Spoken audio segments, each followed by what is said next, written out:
Hi there, John Berg. Can you hear us? Hey guys, can you see me? Hi. Not if you only see your picture now. We can't see you. We can hear you. All right, yeah. You should see me soon. Yeah. Yes. Hello. Yes. Hello. Hey, how are you guys? Yes, we're doing good, thank you.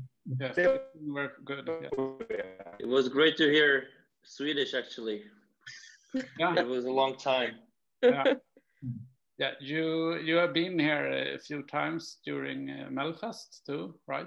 Yeah, and with my friends as well. And hopefully next year I'm gonna be there as well. So yeah, I miss the country. Yeah. So we tried to introduce you a little bit just before you joined, but maybe you can tell a little bit about yourself. Oh yeah, I'm just a regular guy who was lucky enough to do TV. So I don't know what much to tell you. Probably tell everything. You know, I was at a delegation of Czech Republic and made this format ESCZ, which is our national selection online thing, and was selecting people and persuading artists to take part. And maybe I've done with my team something which is original in Eurovision world, that we really bring up Czech stars kind of into it after years when they hate it. So that's kind of an achievement, I think. But now it's a different story, of course. I'm just a fan like you. Yeah. You tried to do the Christy Björkman thing, but in Czech Republic, I guess. Yeah, and differently and with different budgets. Different budgets. Yeah. I think one of the reasons you decided to quit was maybe because you never got this national final you wanted so much. Well, it's not the exact thing. I think it's more complicated. But the thing is that we were preparing our national selection live TV, like the Melodifestivalklubben.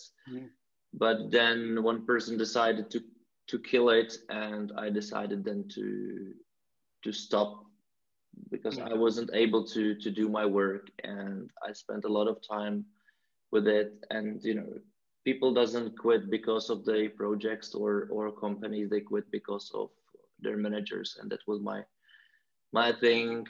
And I'm quite happy with the decision, even I miss Eurovision, of course.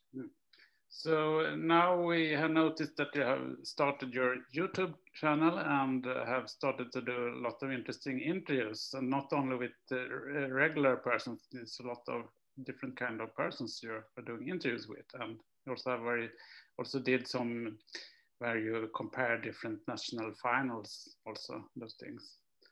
Can you tell us more about this? So about the YouTube you want? Yeah. Yeah, you know, that the lockdown things, I think you're in Sweden have different kind of lockdown, but we at spring, when it really started to be crazy, there was a lockdown, like no one was really on the streets. And as I started to work as a director of news department, I was directing on streets, like the big shows kind of for news, all the time, because we can't do it inside of the buildings. So we decided to do it on the big square in Czech Republic. And I saw like no one in there, when normally there are thousands of people every day. So that was bizarre. And I was just thinking what to do, you know, what's gonna happen. And then, you know, I just watching more YouTube videos because I just got more time, obviously. And then I decided, like, well, I think I have something to tell. And I like to do videos anyway, so let's do it, and do it about something I just fall in love with, and that's Eurovision. So I decided to do it. It took me some time to realize it.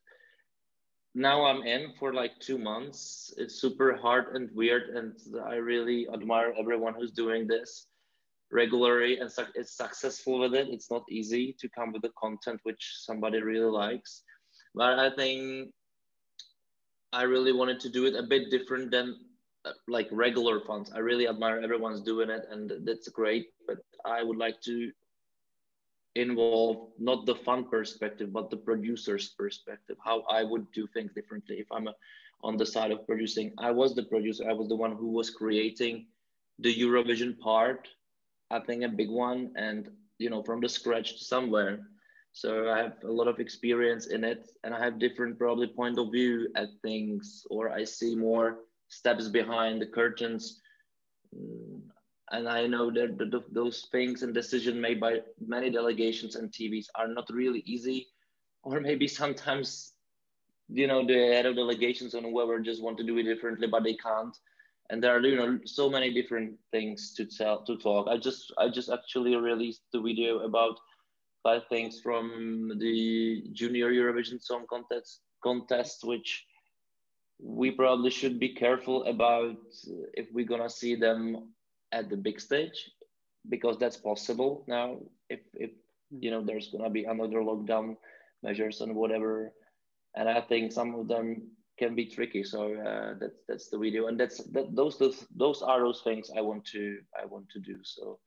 And maybe someday I'm gonna go back to Eurovision. That's gonna be, of course, perfect. But yeah, so it sounds very interesting. I think I will put the link in the chat for everyone so they can find your YouTube channel with all this amazing content. But tell me, you have noticed the release of the artists and those things now in Melfest, and what do we have to say? Can you say about that? Yeah, I was checking it. I just found Dotter is there as well. Dotter. And she was a big favorite last year. I don't have a really exact opinion about the artist until I hear what they do. And there's something about Melodifestivalklubben which really fascinates me, and that's how many artists are always involved. But as well, how not enough quality of music is there, as well as I see through time. It's just changing more into the staging song contest, not the quality song contest, I think. But there are always like few songs which are really great. But I think there's something starting to be missing in those songs. And I can see there is more focus on staging. So you can really easily see who's the favorite of the Melodifestivalen because how the show looks and what's not. And I think that was great that Mamas last year won. I hope, because the list is not the final one, isn't it? We have 9 more acts or 10 more acts tomorrow. 10 more acts. So I'm really curious if the Mamas will join again, as they were the soul of the last year. And I think they won this, like, I was really grateful they won, as the music won over the show, I think. But that's just my opinion. That's something what I'm really curious this year what's gonna happen, as of course those names telling me nothing, kind of. So really curious about the song quality. There's this rock band, I just heard 2 songs from them. Really curious if it's gonna be more like joke or really more serious, like AWS from Hungary in 2018, I think. That could be cool. What do you say about this year? It seems to be lots of songs in Swedish. What do you say about that? Well, I have no exact opinion about if it's good or wrong. If it's just gonna sound good, that's gonna be great, because there are a lot of songs anyway in Eurovision which are in the native languages. Some of them sounds great, some of them are horrible, I would say. And it always depends on the style and how modern and fresh it's gonna be, how the artist is charismatic, So, well, that's great, but I don't know how great. It can be a disaster and it can be awesome, I don't know.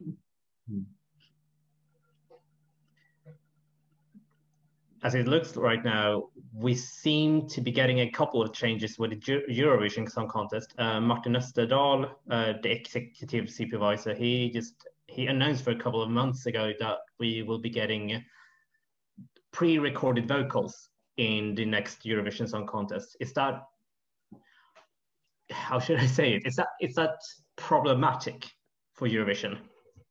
So I was just thinking a lot about this actually in this video I just released. I'm talking about this as well as we probably saw Junior Eurovision for various reasons, and that was really visible that the countries which are using it more like less, like it's more like classical Eurovision. So pre-record is just, you know, easy back vocals and leave it on the artist.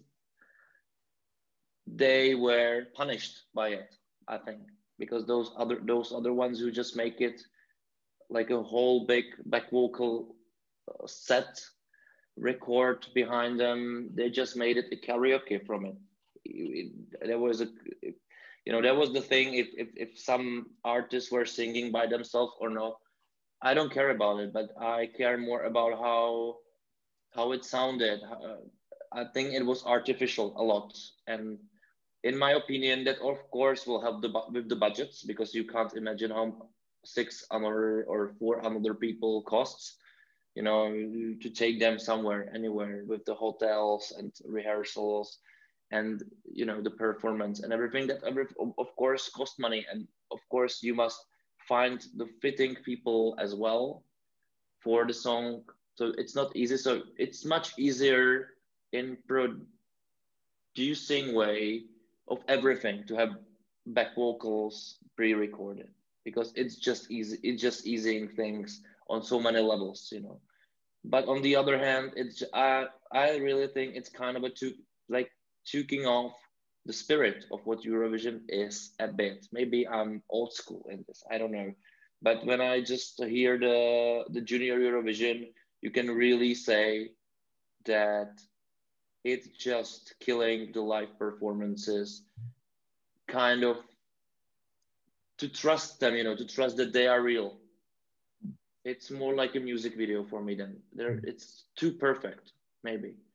And I don't mind if it's in the national selection where you have 12 songs and 1 production, and do it to get, like, it's super complicated. Whatever you have live at whenever show, it makes things complicated. That's why instruments are not allowed, because, you know, it's too complicated and you must have smooth process. But I'm not a fan of this decision, but I understand it. So let's see how people will, or how the countries will use it against it own, you know, as some countries in Junior just used it the way that it killed, and it helped the music, actually. It really helped it. But it was too perfect. It just was a music video. I was thinking, did this person really sing? Did it? I don't want to think about it. I want to know it. You know, that's I don't want to have this thinking in my mind.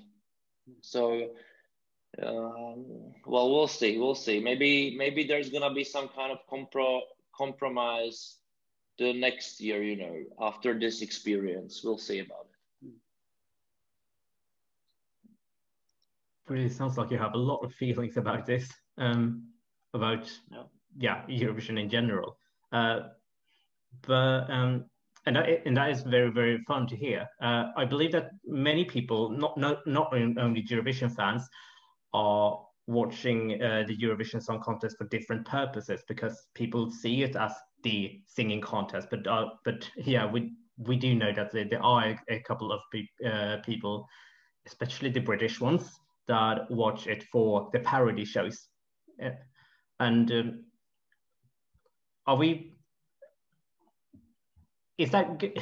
How should I explain this? Is it good that Eurovision becomes more parodic, or like we get these kind of songs that are doomed to be flopping and doomed to be like everybody hates it, but it might be doing well, or it might be doing too good for the contest itself, maybe, and not for the singing and for the I think you understand what I'm trying to say. I understand what you want to say. So let's get back in time a bit.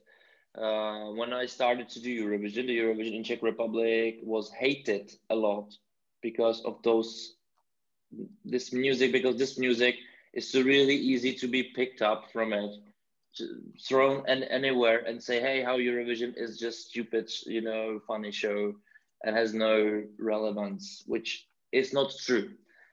But we, as a country, in 2007 to 2009, we were sending shitty songs and acts exactly, which could be described the way you just said, you know. this parodic whatever in my eyes, and that was we trying to change. But when we came to Eurovision, we just found out it's not true. But there are of course always few acts like this, and maybe some people from delegations, they think that those things are good as anyway. You know, that's the diversity, as there are songs which I will find, like Kano for me was a parodic show, but they won the televote, you know, because it was a good song, catchy song. But there, of course, there were another ones, but I always say when the parodic song win over the good song in semifinals, that's a bad sign, because the country who lost because of it can switch to the shitty thing next year or quit.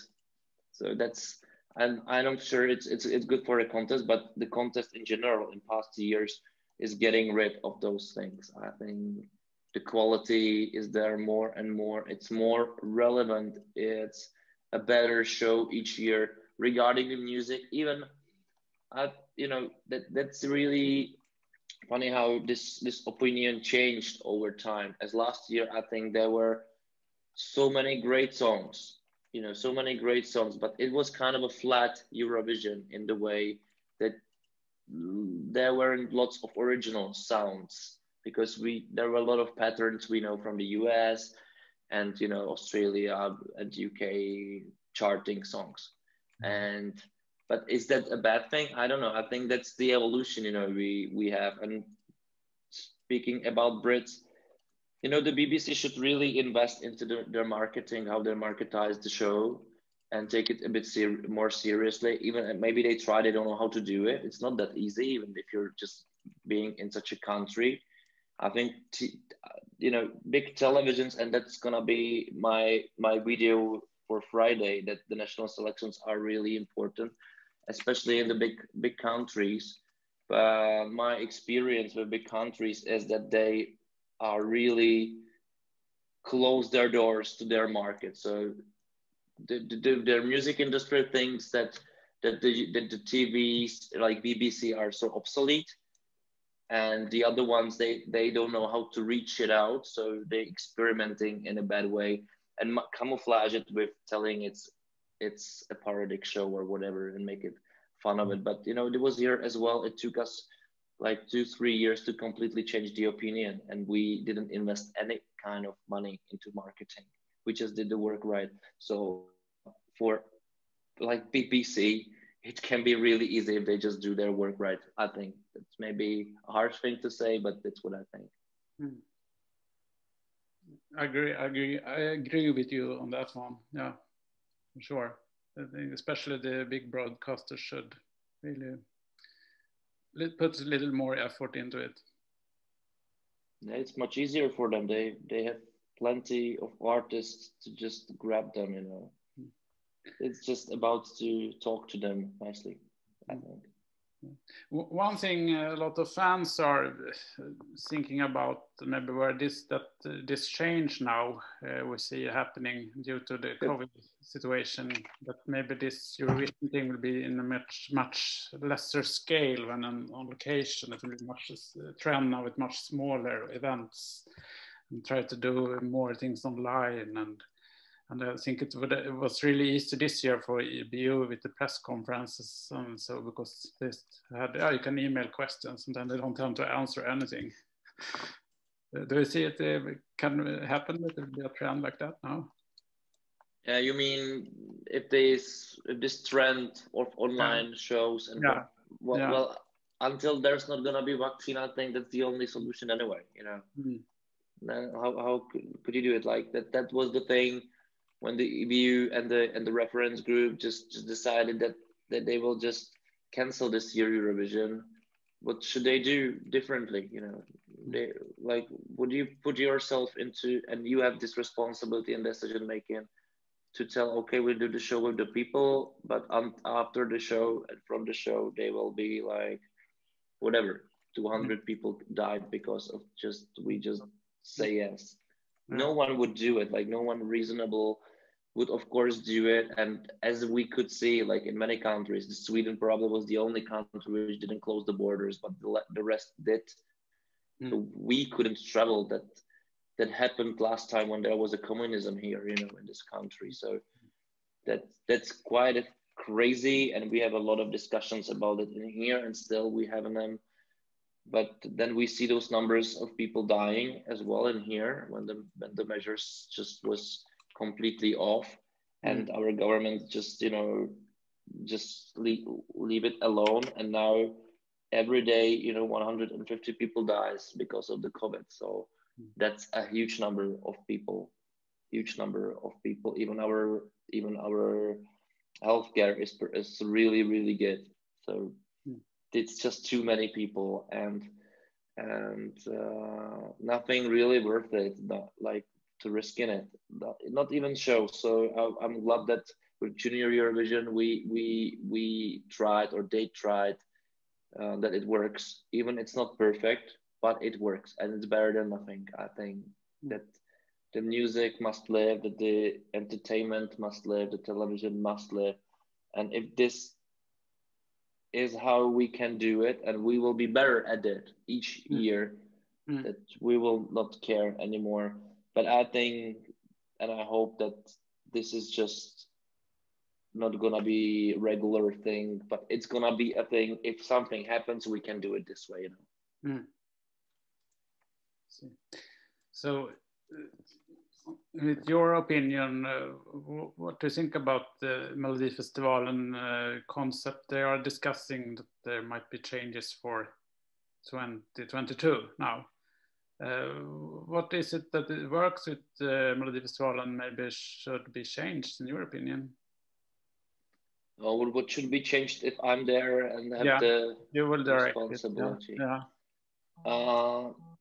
I would try to involve more artists who are doing their own music, and less than the show thing. But that's the tradition, you know. It's hard to change something which works for, I don't know, 40 years, 50 years maybe, I don't know, for a lot of years.